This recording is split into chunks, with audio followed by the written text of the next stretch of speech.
Kisah dokter forensik dapat ucapan terima kasih dari mayat tanpa nama.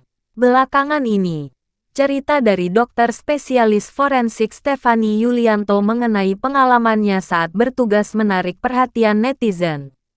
Melalui unggahan TikTok-nya, Stephanie Yulianto bercerita mengenai kasus-kasus aneh yang pernah dialaminya selama di ruang autopsi. Terbaru, Stephanie Yulianto membagikan ceritanya saat menangani jenazah tanpa nama tengah yang mengucapkan terima kasih kepada Stephanie Yulianto tengah viral di media sosial TikTok. Video yang diunggah Stephanie Yulianto dengan judul "Mayat Tanpa Nama yang Mengucapkan Terima Kasih" itu telah ditonton hingga 5,2 juta kali dan disukai 260.000 pengguna TikTok. Dokter Stephanie menceritakan bahwa dirinya tengah mengautopsi mayat tanpa identitas. Namun, saat proses autopsi berjalan, salah seorang tim dokter merasa bahwa ada sosok yang tengah berjalan mengelilingi meja operasi. Kata teman saya, ya sosoknya ini menyerupai si mayat tanpa nama ini. Setelah mayat itu dimakamkan, teman saya tuh baru berani cerita ke saya kalau ternyata si sosok ini tuh kayak bercerita ke dia. Ungkapnya dikutip dari akun TikTok @dokterstephanie. Kamis tanggal 4 Mei tahun 2023. Berikut adalah video TikTok @dokterstephanie. Ada salah seorang anggota tim saya yang merasa bahwa ada sosok yang berjalan mengelilingi meja otopsi sambil memperhatikan si mayat itu. Kata teman saya, ya sosoknya ini menyerupai si mayat tanpa nama ini. Setelah mayat itu dimakamkan, teman saya tuh baru berani cerita ke saya. Kalau ternyata si sosok ini tuh kayak bercerita ke dia. Katanya sosok ini, dia tuh diusir dari rumah oleh kakaknya karena dianggap gak berguna. Dan ibunya tuh menangis waktu dia pergi.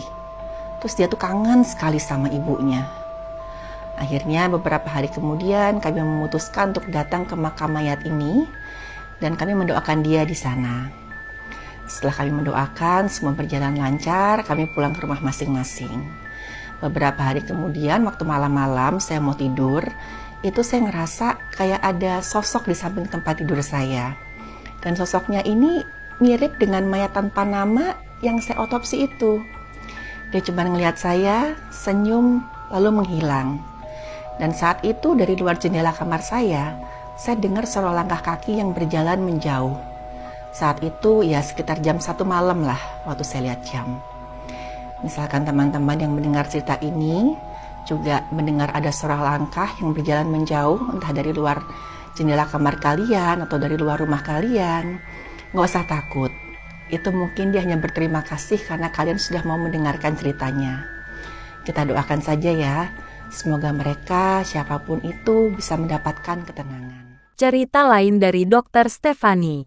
Dokter forensik Stephanie Yulianto syok saat menemukan belatung kerubuti alat vital mayat wanita yang diautopsinya. Tangkapan layar video. Ada mayat dengan organ vital penuh belatung. Sebelumnya, Stephanie Yulianto juga membagikan kisahnya memeriksa jenazah wanita yang baru meninggal dan berusia sekitar 20 tahun. Waktu menerima mayat itu dari polisi, kata Stephanie, diinformasikan bahwa yang bersangkutan adalah wanita simpanan dari seorang pria yang memiliki kedudukan penting dan kaya. Saat memeriksa mayat wanita tersebut, kata Stephanie, ia dan tim forensiknya sangat kaget, shock, ngeri dan terkejut. Bahkan kata Stephanie salah satu anggota tim forensiknya sampai muntah-muntah dan nyaris pingsan. Saya sendiri saat itu kaget, syok waktu mendapatkan temuan itu. Sampai saya merinding. Sekarang saja waktu saya ingat-ingat itu tuh saya merinding. Kata Stephanie di akun YouTube-nya @dokterstephanie. Kamis tanggal 27 April tahun 2023. Karena yang saya dapatkan di tubuh korban itu saya menemukan di organ vitalnya banyak sekali keluar belatung, ujar Stephanie. Awal kejadian kata Stephanie ia mendapat kiriman jenazah perempuan berusia 20 tahunan yang baru meninggal. Keadaannya korban itu bisa dikatakan cukup memprihatinkan lah. Tubuhnya kurus kering, rambutnya sebagian rontok, Benar-benar kayak orang sakit berat, ujar Stefani. Dari keterangan penyidik, kata Stefani, awal penemuannya tetangga kos korban mencium bau busuk dari kamar wanita itu. Lalu, menginformasikan kepada penjaga kos dan tetangga lainnya. Mereka kemudian mendobrak pintu kamar hingga menemukan korban terbaring di tempat tidur dalam keadaan tak bernyawa. Dari keterangan penyidik pula kata Stefani hampir 2 bulan ini korban itu kesehatannya ngedrop berdasar keterangan tetangga kos. Beberapa kali korban minta ditemenin sama teman kosannya itu buat berobat. Tapi ya nggak ada perubahan. Malah kesehatannya korban itu semakin memburuk, ujarnya. Selain itu kata Stefani saat pintu kamar korban didobrak bau busuk sangat pekat dan tetangga korban dikabarkan sampai muntah. Mereka melapor ke polisi yang langsung melakukan olah TKP. Di kamar korban memang ditemukan banyak obat-obatan. Tapi tidak ada obat-obatan yang mengarah ke penyakit berat, ujarnya. Yang ada kata Stefani hanya obat penahan nyeri dan multivitamin. Tapi nggak ada obat-obatan yang menunjukkan korbannya sakit berat, kata dia. Nah dari keterangan penyidik, katanya keluarga korban itu nggak mau korban diotopsi. Dari pihak keluarga sudah menerima kalau korban mati karena sakit dan mereka cuma minta korban diperiksa luar saja, ujar Stefani. Kemudian, katanya, ia bersama tim forensik melakukan pemeriksaan jenazah. Waktu saya memeriksa tubuh korban, saya agak heran juga. Memang korbannya itu. Baunya tuh busuk sekali mayatnya ini. Kayak korban yang sudah meninggal 3-5 hari, katanya. Tapi menurut Stefani tubuh korban sama sekali belum membusuk dan masih relatif segar. Saat diperiksa perkiraan waktu kematiannya, kata Stefani belum sampai 12 jam.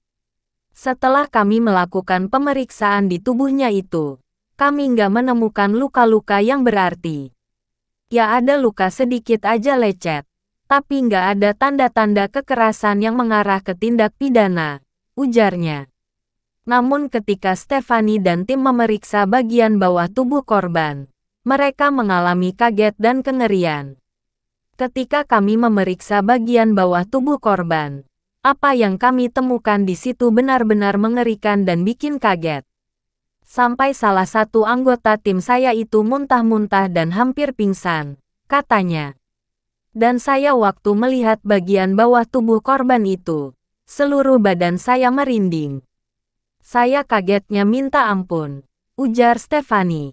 Karena waktu saya lihat di bagian alat vital korban, itu banyak sekali belatung yang keluar dari sana.